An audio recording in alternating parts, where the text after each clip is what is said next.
ഇങ്ങനെ കണ്ടു നിൽക്കാൻ പറ്റും.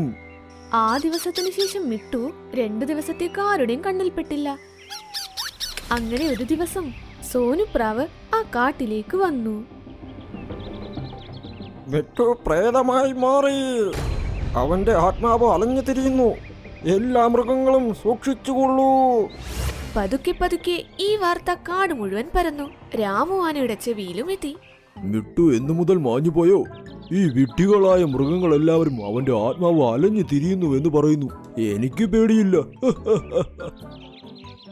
അടുത്ത ദിവസം രാമു ആന നദിക്കരയിൽ വെള്ളം കുടിക്കാൻ പോയി.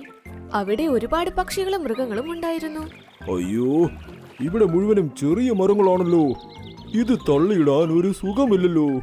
നീ മരം തള്ളിയിടുന്നത് നിർത്തൂ രാമുവാനെ, അല്ലെങ്കിൽ മിട്ടുവിന്റെ ആത്മാവ് നിന്നെ ഒരിക്കലും വെറുതെ വിടില്ല. മിട്ടുവിന്റെ ആത്മാവ്, മിട്ടുവിന്റെ ആത്മാവ്. ഇങ്ങനെ പറഞ്ഞ് രാമുവാന ആ മരത്തിലിരിക്കാൻ തുടങ്ങി. അതിൽ മൈനയുടെ കൂടുണ്ടായിരുന്നു. നശിച്ചു പോകട്ടെ, നശിച്ചു പോകട്ടെ. എടാ രാമുവാനെ, എന്നെ കൂടിരിക്കുന്ന മരം എന്തിനാ ഇടിക്കുന്നത്? നീയല്ലേ പറഞ്ഞത് മിട്ടുവിന്റെ ആത്മാവ് ഇവിടേക്ക് വരുമെന്ന്? വിളിക്കൂ മിട്ടുവിന്റെ ആത്മാവിനെ.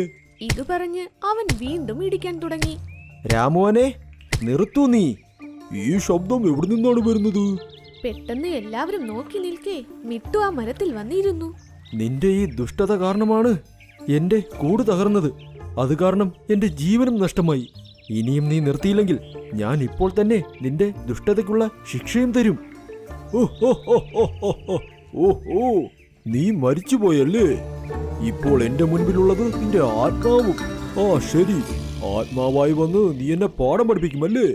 എന്നാൽ എന്തിനാ നീ താമസിക്കുന്നത്? ശരി, നീ ഇപ്പോൾ കണ്ടോ? അവനോട് ഇങ്ങനെ പറഞ്ഞ്